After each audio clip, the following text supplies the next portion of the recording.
A pleasant day, everyone. I am Ana Fe Guadalquiver, and for today's topic, we will be going to tackle about Chapter 17 of Legal Aspects in Tourism and Hospitality, entitled Special Topics. So, for the learning objectives, we have to discuss the various special laws affecting the tourism industry, identify situations and problems where these special laws may be applied as a solution, and identify some tourism establishments that implement as well as not implement these special. So this chapter discusses special topics and special laws that will be useful in managing and operating a tourism related establishments. So to start with, let us discuss about senior citizen law. So the Senior Citizen Law of 2004, also known as Republic Act number 9257, grants citizens a 20% discount on all public goods and services for their exclusive use in hotels, restaurants, and recreational centers. It also offers a minimum 20% discount on admission fees for cultural and entertainment venues, a 20% discount on domestic air and sea travel, and a 20% discount on public railways and buses.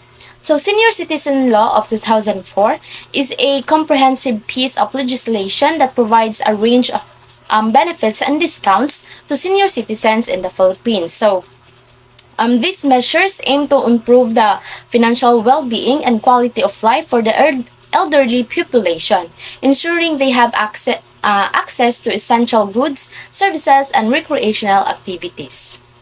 So next topic, we have laws and security or anti-terrorism law.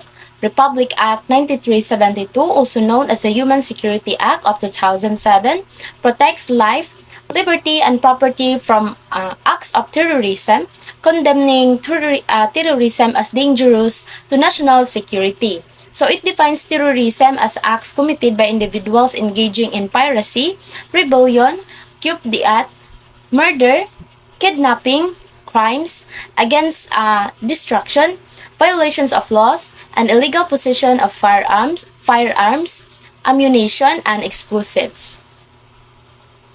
So this law gives the government the power to take action against individuals or groups who are involved in this type of activities, which are considered to be acts of terrorism. So the goal is to prevent and punish these types of actions in order to keep the people and the country safe. So the law provides a legal framework for the government to address the issue of terrorism and to protect the rights and freedoms of the people. It is an important piece of legislation that is designed to maintain the security and stability of the country. So next topic, we have Consumer Act of the Philippines, or RA 7394, April 13, 1992. The Consumer Act of the Philippines aims to protect consumer interest, promote welfare, and establish standards in business and industry. It includes measures against health and safety hazards, deceptive sales practices, information and education, adequate rights and consumer representation in policy formulation. The law aims to promote the welfare of consumers by establishing standards and regulations for businesses and industries. This includes measures to address health and safety hazards, prevent deceptive sales practices, and ensure that consumers have access to accurate information and education about the products and services they are purchasing. So the law also provides consumers with adequate rights and presentation in the formulation of policies that affect them. This means that consumers have a voice in the decision-making process when it comes to issues that impact their interest as buyers of goods and services. So next topic, we have cultural minorities, protected areas, wildlife and heritage and cultural presentations of Republic Act number 8371, the Indigenous Peoples' Rights Act of 1997, recognizes the promotes the rights of indigenous cultural communities or indigenous people within the Constitution. So it enforces policies such as national unity and development, protection of ancestral domains, preservation of cultures, traditions, and institutions, equal human rights and freedom for all members, commitment to protect rights and cultural integrity, and ensuring maximum participation in education, health, and other services to better meet community needs. So this law is based on the idea that these communities have their own unique cultures, traditions, and ways of life that should be protected and preserved. The law aims to ensure that the rights and cultural integrity of indigenous peoples are respected and upheld. So next topic, we have Law on Intellectual Property Rights, or RA 8293, Intellectual Property Code of the Philippines. The law is enacted to streamline administrative procedures of registering patents, trademarks, and copyrights, to liberalize the registration and the transfer of technology, and to enhance the enforcement of intellectual property rights in the Philippines. So this law is designed to create a better system for protecting and managing the intellectual property of individuals, businesses, and organizations in the Philippines. So this helps to promote creativity, innovation, and the fair use of new ideas and technologies. So next topic, we have Anti-Child Abuse Law, or RA 7610, Special Protection of Children Against Child Abuse, Exploitation, and Discrimination Act as amended by RA 9231 in 2003. So this law implements the policy of the state to provide special protection to children from all form of abuse, neglect, cruelty, exploitation, discrimination, and other conditions prejudicial to their development, including child labor and worst crimes, and provide sanctions for their commission. So this law was put in place to ensure that the government and society takes special care to safeguard the well-being and development of children. It recognizes that children are vulnerable and need extra protection from harmful situations and actions. So the law specifically prohibits and provides sanctions against the commission of crimes and actions that can harm children, such as child labor and the worst form of child abuse. It also seeks to address any conditions or circumstances that may be detrimental to the healthy development of children. So next topic, we have Anti-Prostitution Law, or Article 202, Prostitutes. So for purpose of this article, women who, for money or profit, habitually indulge in sexual intercourse or lascivious conduct, or deemed prostitutes. So the purpose of this law is to regulate and address the issue of prostitution in the country. It establishes that the act of prostitution, where women sell sexual acts for financial gain, is considered a punishable offense. So the law aims to discourage and prevent the exploitation of women through prostitution, which is seen as a harmful and unethical practice. By defining prostitution and classifying those who engage in it as prostitutes, the law provides legal framework to address this social issue. So next topic, we have Anti-Pornography Law. Article 201 imposes penalties for public expounding or proclaiming doctrines contrary to public morals, publishing obscene literature, exhibiting indecent plays, scenes, acts, or shows in theaters, fairs, or cinematographs, and selling or exhibiting offensive films, prints, engravings, sculpture, or literature. Penalties include for glorifying criminals, justifying violence, lust, pornography, offending race or religion, abetting drug trafficking, and violating law, public order, and morals. So this law prohibits the public promotion of ideas or beliefs that go against accepted moral standards. It also criminalizes the publishing, exhibiting, or selling of materials that are considered obscene or indecent, such as explicit literature, plays, films, or artwork. So the law aims to provide a glorification of criminal behavior, the justification of violence and lust, the production and distribution of pornographic content, and the promotion of anything that could offend race, religion, or violate public order and morals. Next topic, we have Anti-Hijacking Law under Republic Act Number 6235, June 1971.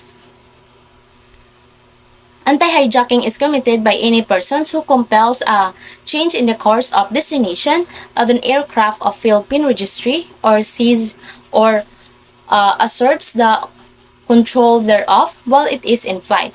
An aircraft is in flight from the moment all its external doors are closed following embarkation until any of such doors is open for disembarkation. So in other words, this law makes it illegal for anyone to take over the control of Philippine registered aircraft and divert it from its intended path or destination. This is considered a serious crime as hijacking an aircraft can endanger the lives of the passengers and crew in board. So the purpose of this law is to protect the safety and security of air travels within the Philippines. It establishes clear legal consequences for anyone who attempts to hijack or seize control of an aircraft in order to deter such criminal acts and ensure the safe operation of Philippine registered flights. Next topic, we have Dangerous Drugs Law, Republic Act number 9165, also known as the Comprehensive Dangerous Drug Act of 2002. So the law aims to protect the state's territory and citizens, particularly youth, from dangerous drug effects and protect their development. So the government plans to intensify anti-drug abuse campaigns through integrated policies, programs, and projects. However, it also aims to balance the National Drug Control Program to ensure legitimate medical needs are met with appropriate medications, including dangerous drug use. So this law gives the government more power to crack down in the production, sale, and consumption of illegal drugs. It also allows the government to implement stronger anti-drug campaigns and education programs to prevent people, specifically the youth, from getting involved with dangerous drugs. At the same time, the law recognizes that some dangerous drugs are necessary for medical purposes. So it aims to strike a balance between restricting the legal use of these drugs while still allowing their legitimate medical use under proper supervision and control. So next topic, we have Anti-Smoking Law, Republic Act 8749, Philippine Clean Air Act of 1999. The law aims to protect the state's territory and citizens, particularly youth, from dangerous drug effects and protect their development. So the government plans to intensify anti-drug abuse campaigns through integrated policies, programs, and projects. However, it also aims to balance the National Drug Control Program to ensure legitimate medical needs are met with appropriate medications, including dangerous drug use. So this law gives the government more power to control and limit the use of tobacco products in public places.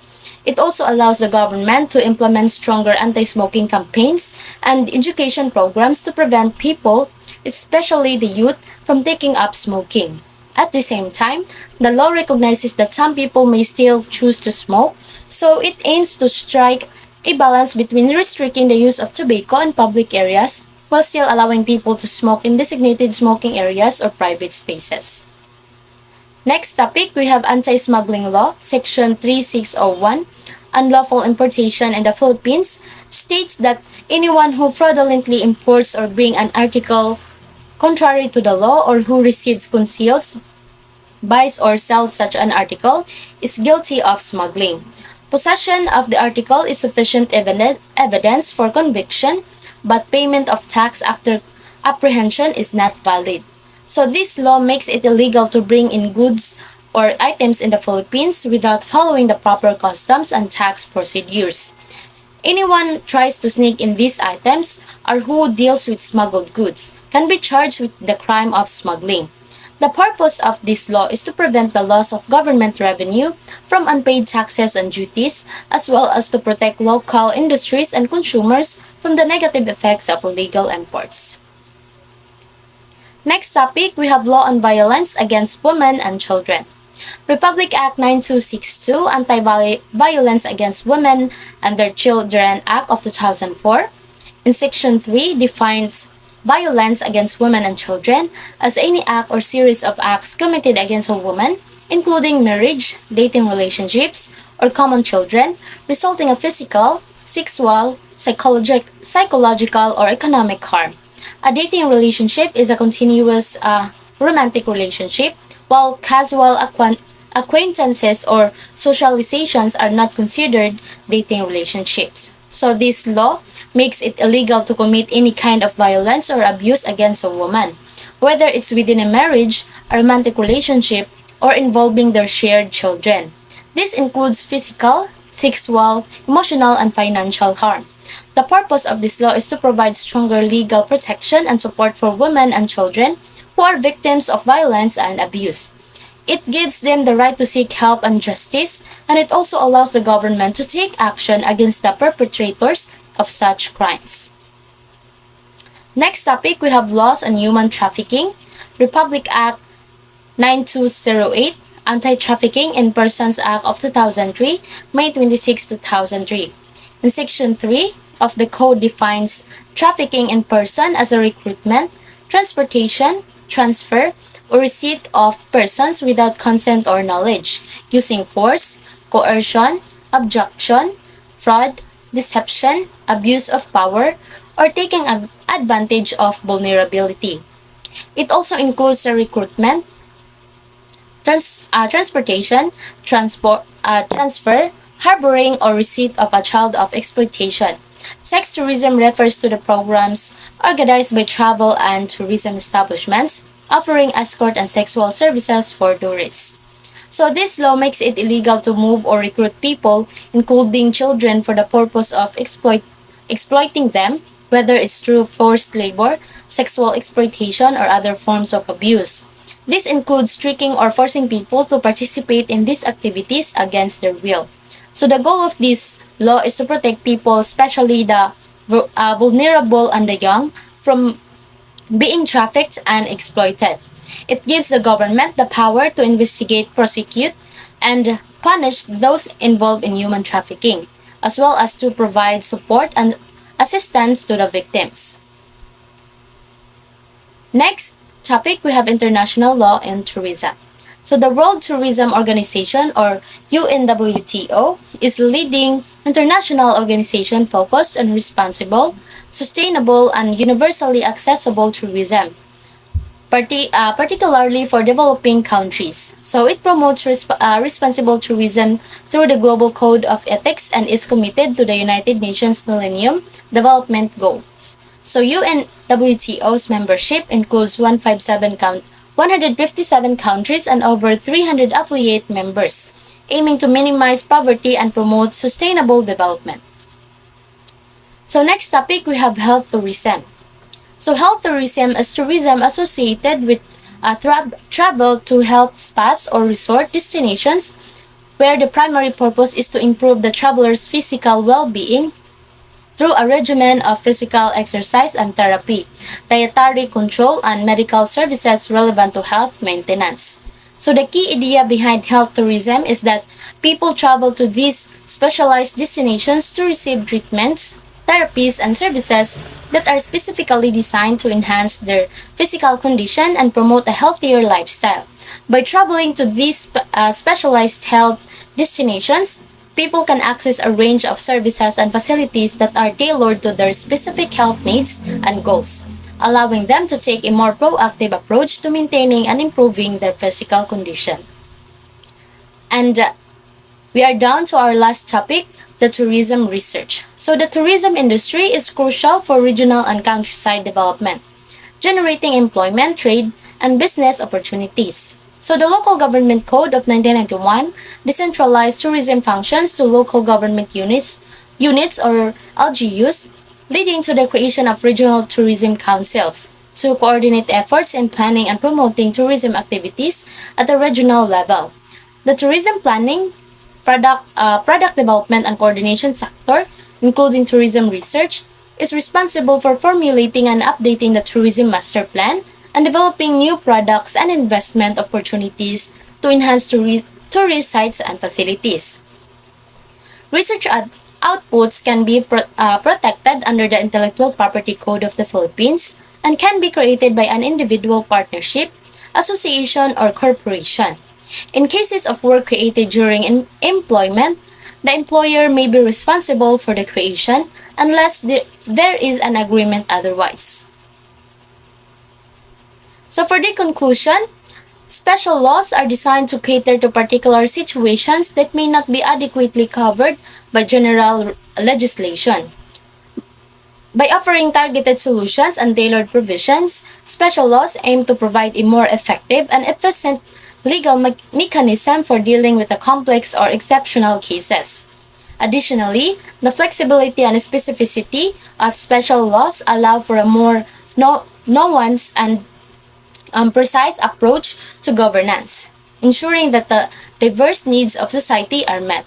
In conclusion, the special law serves as a valuable tool in the legal system, enabling lawmakers to address specific challenges and promote greater fairness, justice, and efficiency in the administration of laws. So that is all about my report. Thank you for watching and have a nice day ahead.